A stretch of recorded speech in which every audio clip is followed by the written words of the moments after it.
So I say we're getting off politics, but maybe we're not. Yeah, this is related. So I think a lot of people have probably, if not read this book, have at least heard of it. So this is Douglas Murray's The Strange Death of Europe, Immigration, Identity and Islam. And I think if you want to understand not just the immigration or the migration crisis of the last few years, but immigration policy back for 50 to 60 years,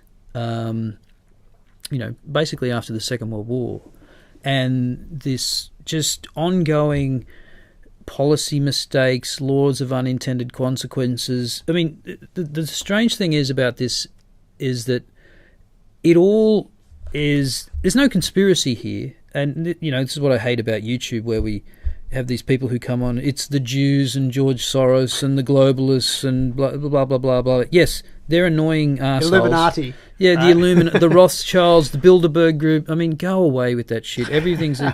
This really neatly shows you that there's no conspiracy here. It's just government ineptitude, no one questioning it. Governments...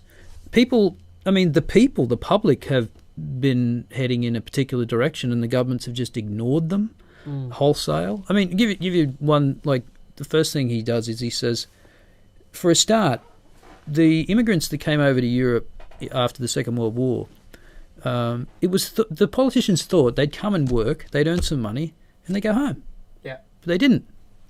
So I mean, the whole idea that we've grown up and immigrants came and they had families and second generation, and a lot of them did integrate back then, because there wasn't this movement like multiculturalism. No one has to, assimilation is a dirty word. Integrate, it wasn't a dirty word back then, right? And that's why you have sort of the first generation, when it comes to Muslims, integrate better than the second generation, and it's only Muslims that actually happens to. But there's your first mistake. Like, they invite them over, they think they're going to go home, they don't. They never planned for that, but they thought, oh, well, it's not a problem. And that all the sort of benefits that you hear about immigration are retroactively applied. They're after the fact. So, for example, immigration adds to GDP and everybody benefits. They work and, they buy houses and furniture and it expands the economy. It's not true. I mean, if you do the numbers... it's just by population expansion, right? Yeah. Which could be through birth of natives. Right, but I mean, the idea... It probably was true back before you had huge welfare states, because there was no teat for them to suck on if they came. They had to work. Yeah. Or, But these days, you have a bunch of people come in, they can get straight on the health system, straight on, in the UK, the NHS, or here, they can get straight on Medicare. And the other part of immigration is as well, which we're finding out, is that, let's say you have the young Chinese doctor, he comes here and he studies and he becomes a dentist, he gets citizenship, he's a productive member of society, he adds to GDP, but then he brings his parents out, and his parents are in their 60s. They're not going to learn English, or they're going to learn very little English. Yeah. And they're going to cost a hell of a lot, the health system, the unemployment system, and we charge them, a few $1,000s to bring them out. I mean, David Leyonhjelm said, look, we should be charging them $50,000 a person, because that's what they're going to take out of the system. Anyway, that's one argument. Another argument is the diversity argument. Isn't it wonderful, diversity? But Douglas Murray, and he has this way of just sort of making these very simple points. It's like, the first Indian, it doesn't matter where they come from, or Eritrean, comes over and they set up a restaurant. And now, in that particular area, now you have access to Eritrean cuisine or whatever, and your community is enriched by this. Everybody can partake in that. Yep. This is the benefit of diversity. But what does the 20th Eritrean restaurant bring? There's a law of diminishing returns here, right? And especially when they form enclaves, usually. Yeah. Which it's happened in all the cities in Australia and in Europe too. It's like then you've got 20 of them lined up, and then you've got a whole suburb of Indian cuisine and Indian, or like Lakemba in Sydney. You've got a whole enclave of Muslim and Middle Eastern businesses and mosques and things. So the diversity argument is that, it's as though every every person of another ethnic origin adds another block of diversity. They don't, because at some point there's no more. And as you said, it actually becomes counterproductive because they form enclaves. Yeah, and then we end up in less diverse communities. Exactly. Yeah. And so he just sort of bats back all these arguments. And another one is that you come to Europe, all of a sudden you're a European, or you appreciate Bach and Goethe and Shakespeare and all this. You don't. Yeah. You're not, and it's not. You're not allowed to say in public that someone who came from, say, Africa and arrived in England is not a European. This is considered racist. You're here now, you're a European, but you're not. You come here with a whole different set of ideas. But if I immigrated to Africa, would I be allowed to call myself an African? Well, this is one of the things he says, which I think is a great point, which he says that no one ever says that Eritrea needs more Welsh people to up their diversity.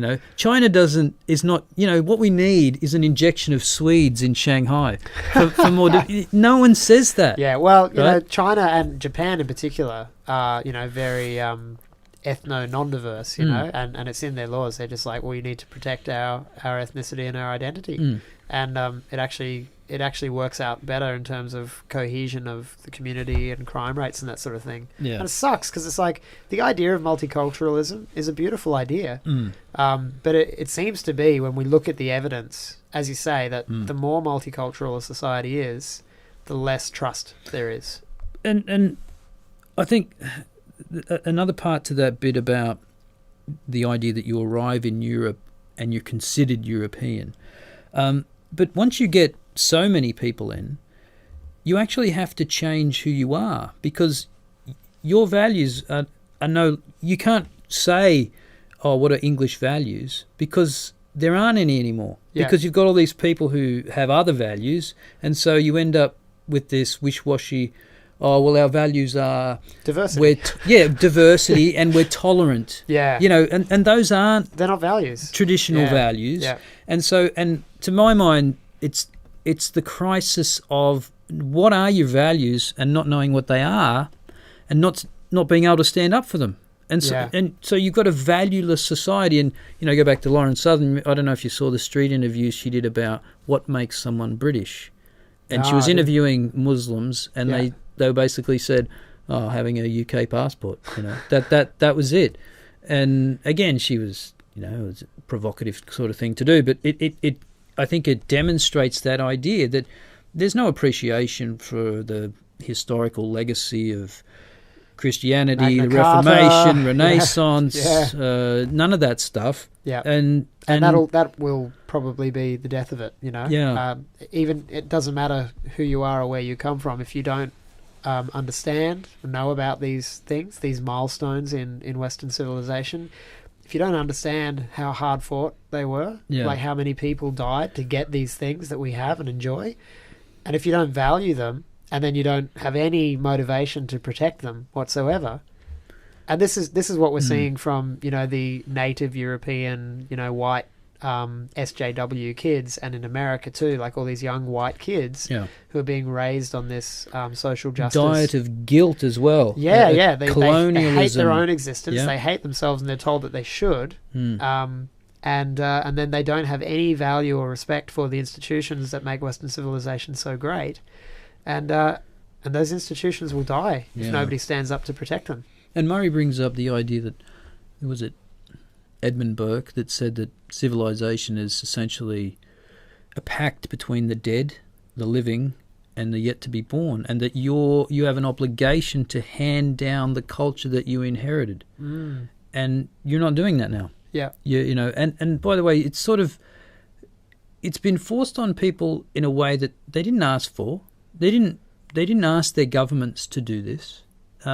Poll after poll. I mean, one of the interesting points he brings up, do you know the Enoch Powell Blood in the Streets speech? No. He didn't say blood in the streets, that's what it was called. But in the 60s, Powell, 60s? Yeah, he was a Conservative MP in Britain, and he said something in the Parliament about, there's going to be all kinds of repercussions if we bring in immigrants and blah, blah. And it was seen as horribly racist. I think he got banished to the back bench or something like that, or maybe even resigned altogether. I'm not sure.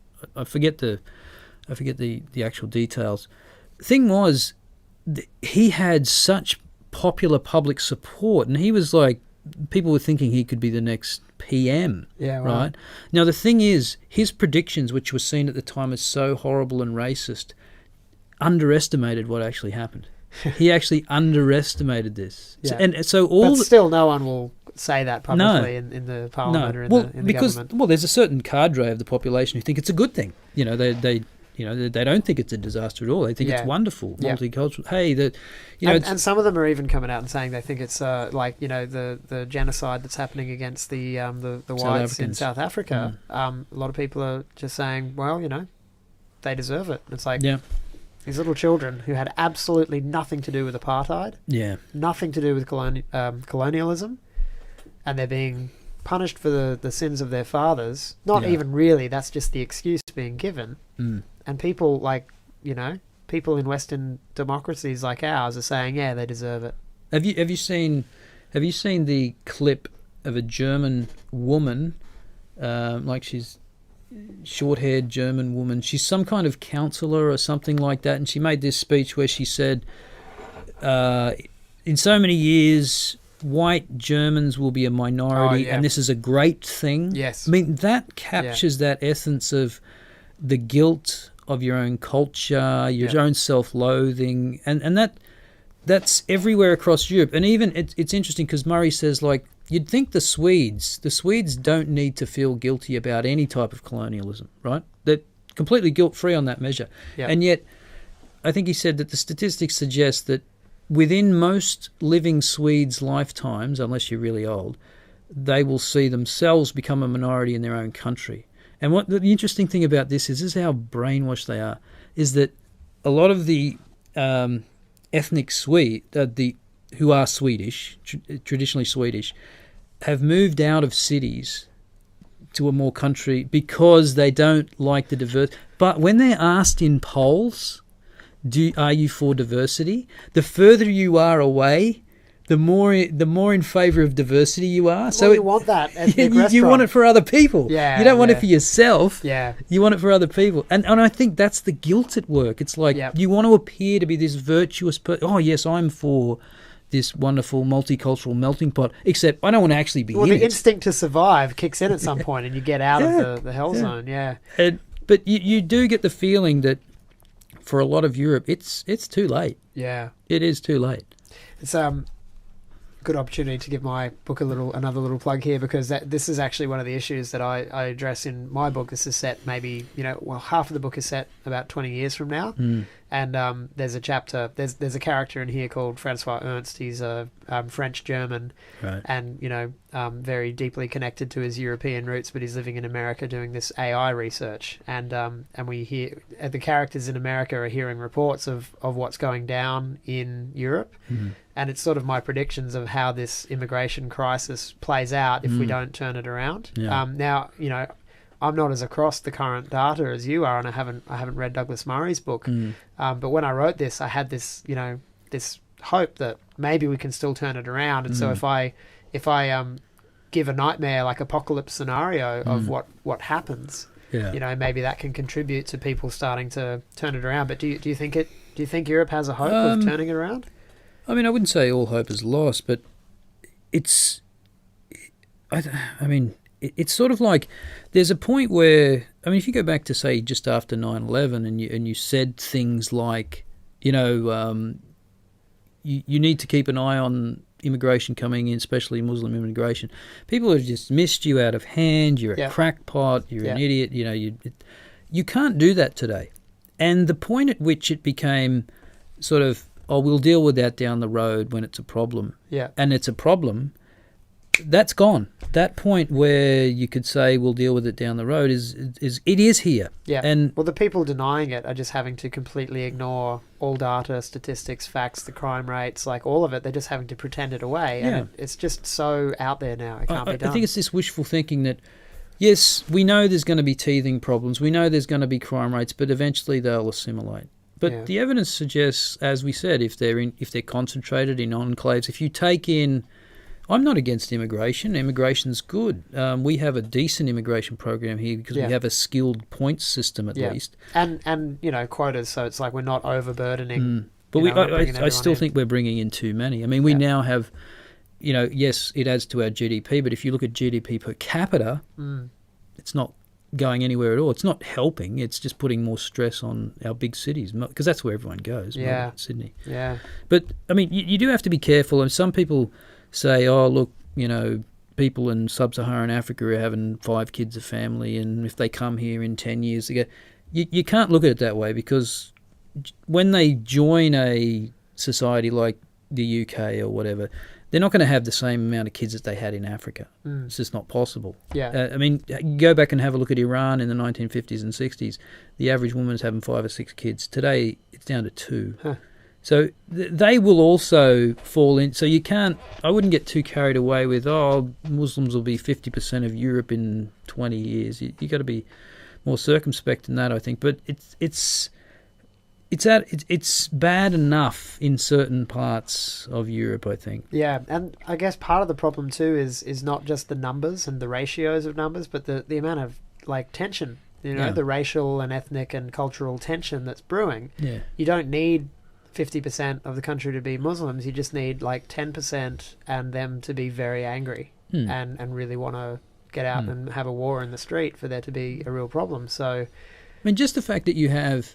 And this is happening in the UK. There's bits about certain people are moving out of England, out of London, and going to live in, say, Kent, which is still vast majority white. And I mentioned the bit about Sweden. I mean, that tells you something. And these people they're not the EDL. They're not some far right group. They're just normal Londoners. They're just not, and they don't like the changing face of their cities, and they're moving. At some point, though, if you keep the rate of immigration up, there's nowhere left to move. Or there'll be places, but you will have a sort of a... Well, we'll just all go to Africa or the Middle East, right? Which will be empty. We'll just swap. Maybe it's just a slow swap. Yeah. We'll just go learn how to live in those climates. The multicultural melting pot won't be. It'll just be enclaves. Yeah. And I mean, walls. Douglas Murray has some sort of ideas about how it could be turned around, but he's not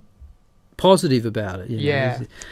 Hold that book up again. Let's hold it up, show the viewers. I'm gonna grab myself a copy and check it out. Douglas Murray, The Strange Death of Europe. And hopefully it's not as grim as we're feeling it is. It's even kind of funny in a way, the way he writes it. I mean, it is sort of a tragic sort of comedy in a way, because it's a comedy of errors of public policy, government policy. I guess whether it's truly a tragedy or a comedy depends on how it ends. Yeah, right? And when is that marker in time?